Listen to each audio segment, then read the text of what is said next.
MLC కవితపై రోజుకో ప్రచారం జరుగుతుంది. అయితే తను నిన్న మాట్లాడుతూ తన పైన తప్పుడు వార్తలు రాసే పత్రికలు కొంచెం ఆలోచించి మాట్లాడి పత్రికలు రాయాలని చెప్పిన పరిస్థితి కనబడుతుంది. ఎందుకంటే తను బీజేపీలో కాంగ్రెస్లో చేరుతున్నా అనే మాటలు అయితే అవాస్తవం అంటూ అయితే మాట్లాడడం కూడా జరుగుతుంది. తను కేసీఆర్ నాయకత్వంలోనే పని చేస్తా అని చెప్తున్న పరిస్థితి కనబడుతుంది. కేసీఆర్ తను జైల్లో ఉన్నప్పుడు కూడా తన ఎమ్మెల్సీ పదవికి రాజీనామా చేస్తుంటే వద్దని వారించిన వారు కేసీఆర్ తనకు దేవుడిని ఇప్పటికీ కూడా అదే విషయం చెప్తున్న పరిస్థితి కనబడుతుంది. కాకపోతే తన చుట్టూ ఉన్న పెయిడ్ ఆర్టిస్టులు మాత్రం తన పైన కక్ష సాధింపులు చేపడుతున్నారని మాట్లాడుతూ చెప్తున్న పరిస్థితి కనబడుతుంది. తను బీజేపీ కాంగ్రెస్లో చేరుతున్నట్లయితే చాలా పత్రికలు అయితే అవాస్తవము రాస్తున్నాయి. తనను సంప్రదించి ఖచ్చితంగా ఏ పార్టీలో చేరుతాను ఏం చేస్తానని చెప్తున్న పరిస్థితి కనబడుతుంది. కానీ తన పైన తప్పుడు ఆరోపణలు రాస్తే మాత్రం బాగుండదని చెప్తున్న పరిస్థితి, వార్నింగ్ ఇస్తున్న కనబడుతుంది. తను ఏంటో అని ఎవరికి తెలియదు. నేను బయటకు వచ్చాననుకో బాగుండదు అంటూ మాస్ వార్నింగ్ కూడా ఇవ్వడం కూడా జరుగుతుంది. అయితే ఈరోజు కూడా మాట్లాడుతూ తను జైల్లో ఉన్నప్పుడు కూడా కొంతమంది పెయిడ్ ఆర్టిస్టులు కూడా మాట్లాడడం కూడా జరిగింది.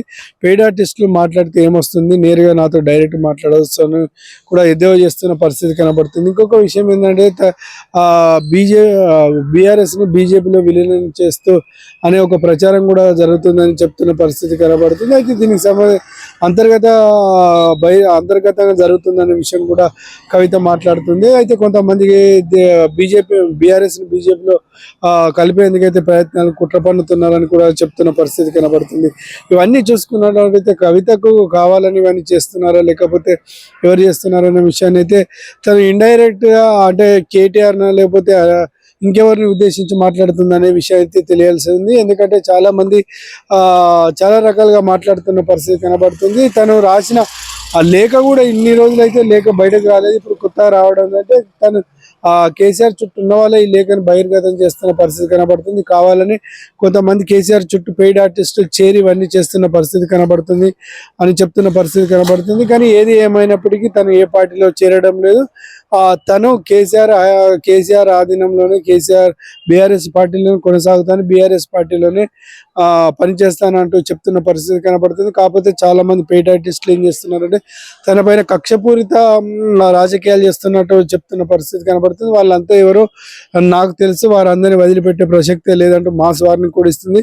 తను ఏంటనేది త్వరలో చూడబోతున్నారని చెప్తున్న పరిస్థితి కనబడుతుంది. మరొక పక్క ఇటు తెలంగాణలో బహుజన రాష్ట్ర సమితి అనే ఒక పార్టీ పెట్టబోతుందంటే ఇటు పార్టీ శ్రేణులు కూడా అంటారు. దీనికి సంబంధించి ఇప్పటికే గ్రౌండ్ లెవెల్లో వర్క్ జరుగుతుందని ఇటు పార్టీ శ్రేణులు కూడా అంటారు. మరి కవిత మాట్లాడుతూ అలాంటిది ఏం లేదని చెప్తున్న పరిస్థితి కనబడుతుంది. కాబట్టి కవిత పైన రోజుకో ప్రచారం అయితే వెలుగులోకి వస్తుంది. మరి కవిత చూడాలి, అమెరికా వెళ్ళొచ్చిన తర్వాత నేరుగా కవిత రాజకీయాల్లోకి రావడం, చాలా మందితో సంప్రదింపులు చేయడం, మొన్న చూసుకున్నట్టయితే సింగరేణి ఏరియా ప్రాంతాల ప్రతినిధులతో 11 మందికి అయితే కోఆర్డినేటర్లుగా నియమించడం కూడా జరిగింది. అంటే ఇదంతా చూస్తున్న కొద్ది కొత్త పార్టీ పెట్టే ఆలోచనలో ఉన్నట్లు తెలుస్తుంది అన్నట్టు ఇటు జాగృతి పార్టీ శ్రేణులు కూడా అంటున్న పరిస్థితి కనబడుతుంది. కవిత వెంబడే మేమంటూ చాలా మంది చెప్తున్న కనబడుతుంది. కాబట్టి బీసీ నినాదంతో కవిత అయితే ఇప్పటికే ముందుకు వెళ్తున్న పరిస్థితి కనబడుతుంది.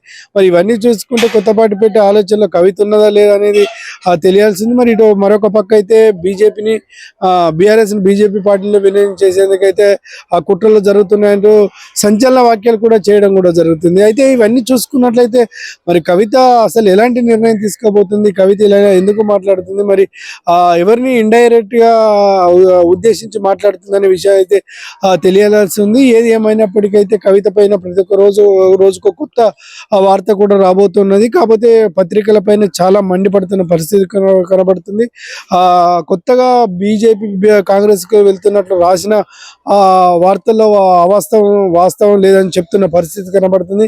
ఇలాంటి పెయిడ్ ఆర్టికల్ రాయొద్దని చెప్తున్న పరిస్థితి కనబడుతుంది. ఎవరు ఇవన్నీ చేపిస్తున్నారో తనకు తెలుసు, తను ఏంటనేది నిరూపిస్తానని అయితే గట్టి వార్నింగ్ ఇవ్వడం కూడా జరుగుతుంది.